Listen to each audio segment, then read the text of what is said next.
Hi everyone, Kirk Kreifels here with the 8th generation Hyundai Sonata, and I'm enjoying this beautiful day outside of a river for a reason. Because in today's review, I'll go over the fishy design, detail the impressive interior, point out the great and not so great aspects, test its Napability, and find out if this fully loaded limited Sonata is a luxury car with blue-collar pricing. And before we get too far ahead of ourselves, please make sure to subscribe and hit the bell icon to turn on notifications so you won't miss any of my news updates and car reviews. All right, it's time to fry this fish.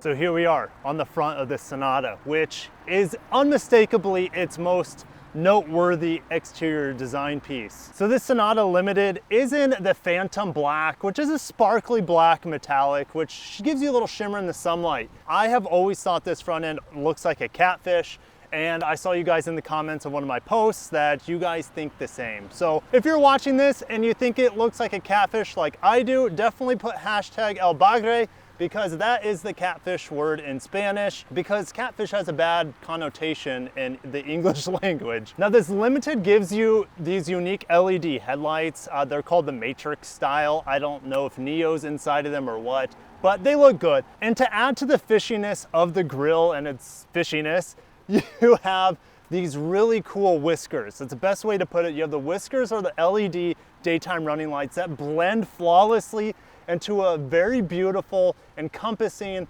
chrome strip that runs the length of the vehicle. And it's probably the most redeeming aspect of the Catfish design is that the whiskers are so cool. There's no doubt from the side, this is a very good looking sedan.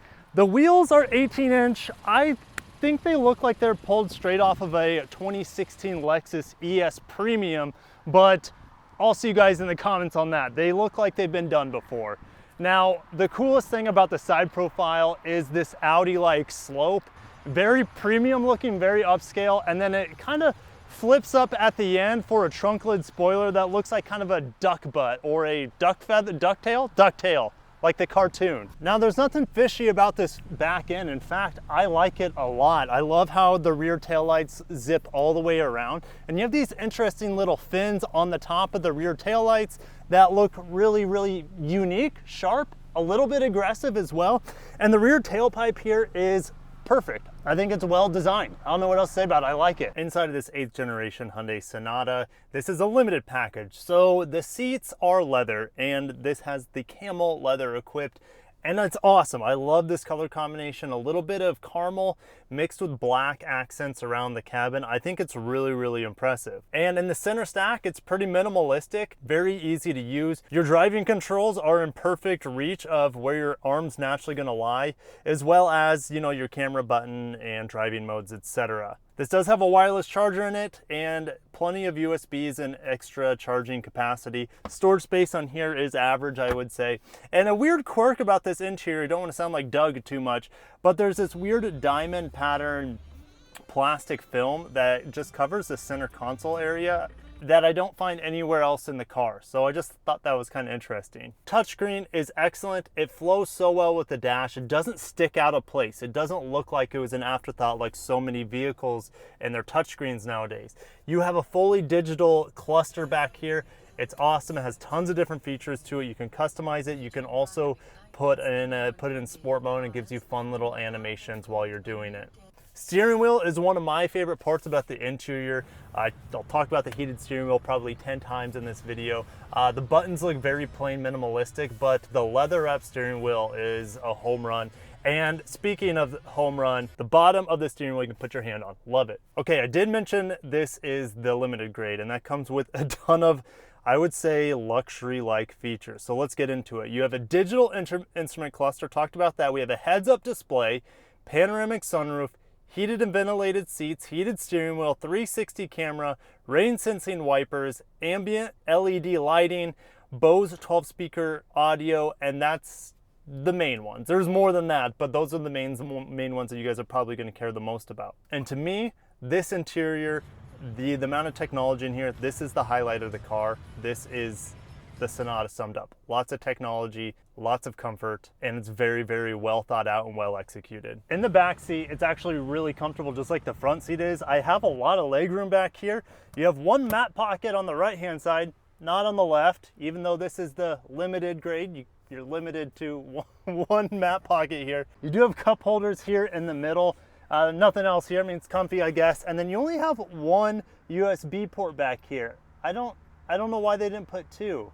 I mean, there's 3 seats, but you have to split one USB charger between the 3 of you. But that's okay, because if you have to split it, the other 2 can just look up at the amazing panoramic sunroof in this car. Inside the trunk, it's gonna get you about 16 cubic feet of space, which for my weekly Trader Joe's run, it was plenty enough with this Catfish wide mouth here. But more importantly, the rear seats fold down with these levers, and that's gonna lead us to some Napability. So it's time for that Napability test, and guys, I got a new pillow for the Napability sessions.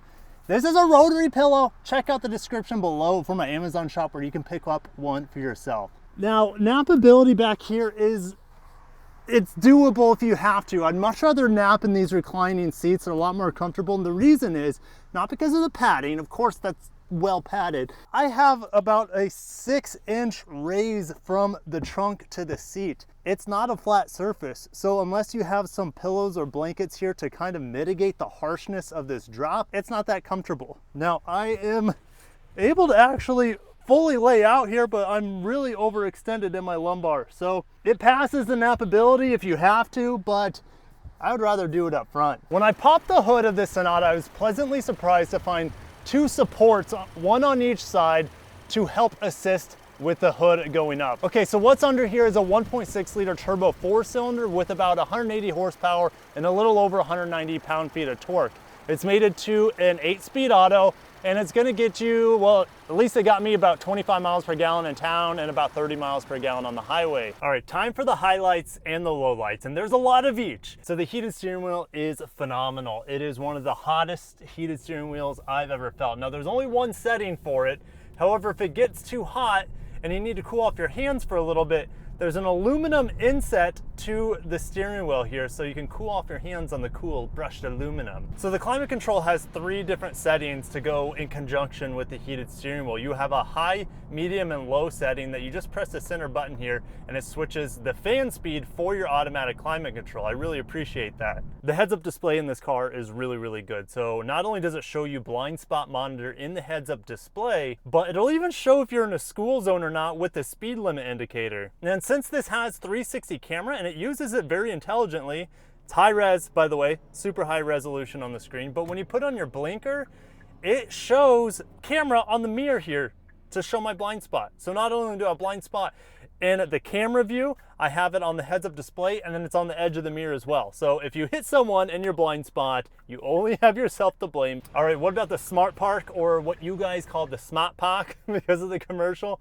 Well, the feature's cool. There's no doubt about it, but for me, it's hit or miss. The only way I got it to work is within being about 10 feet of the car, and you really have to hold down the button for the Smart Park for it to even work. And if you have to be that close for the Smart Park feature, the Smart Park feature, why don't you just get inside the car and move it yourself at that point, you know? So while this car has lots of highlights, it does have some lowlights as well. I'll start with the Android Auto. Now, it takes up about 2/3 of the screen, so your 12-inch screen goes to about an 8-inch screen, and I can't remove the other screen here on the side. So no full screen Android Auto. I haven't tested Apple CarPlay, however. So on the outside window trim and on the doors, that is a loud Grand Am right there.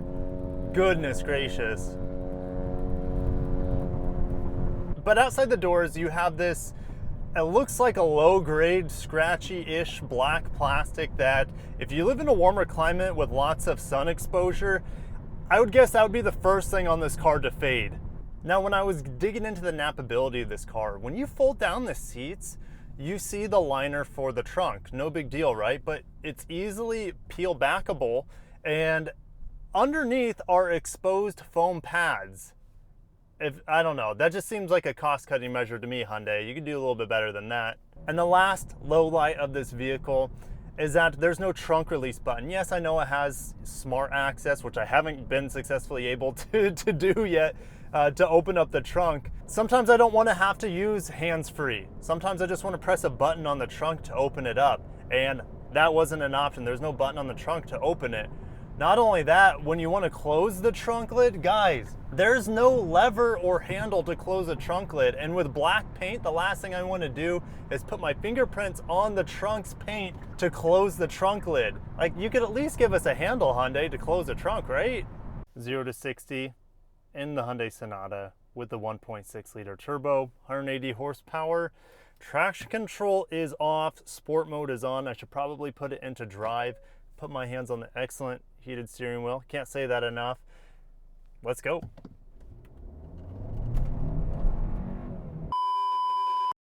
Now, I'm almost surprised how much wheel slippage I got, but like I said, not your average runway here. But I did turn on traction control, so let's give it a rip.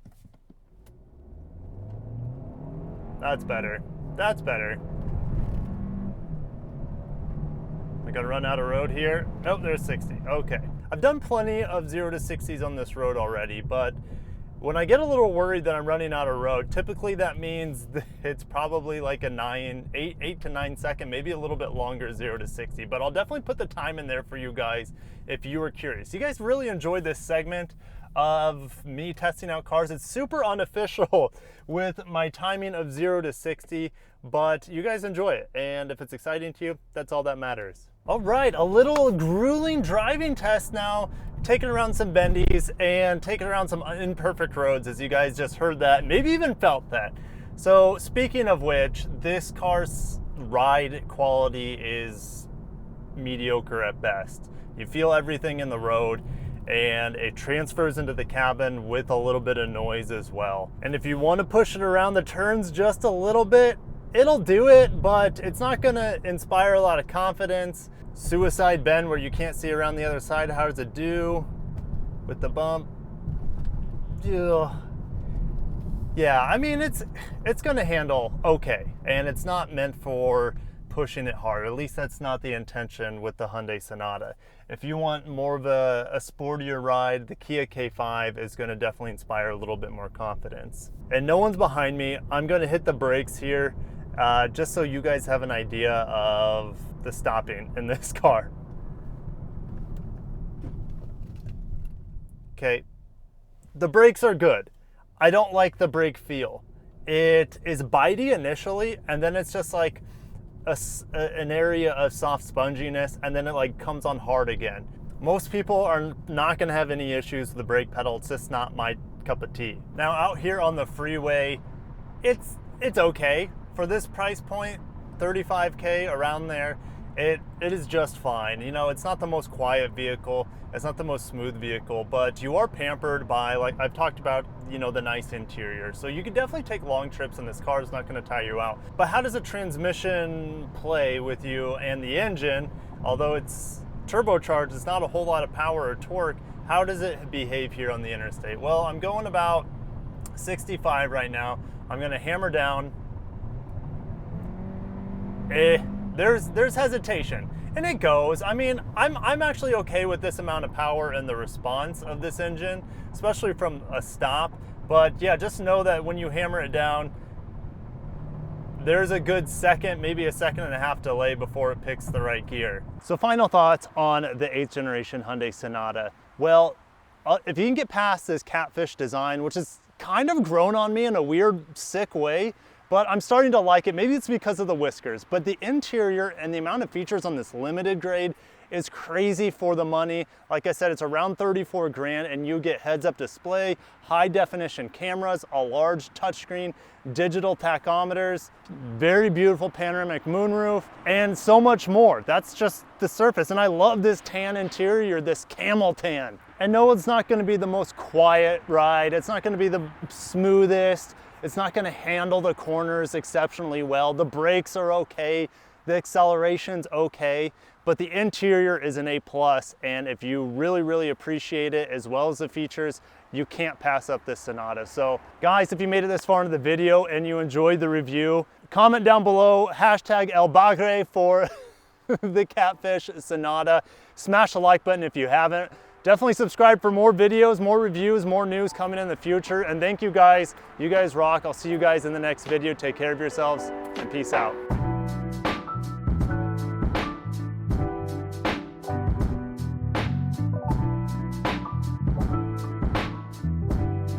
before we get too far ahead of our help, notice this guy inspiring confidence in front of me right now, and he just ran that stop sign. Guys, if you're on a bicycle, you need to abide by the law, and that means coming to a stop. So don't think you're above the law like this guy, Mr. Orange Pumpkin Jacket. At least he has a flashy light on the back. All right, let me pass him. Okay, passing power was good there.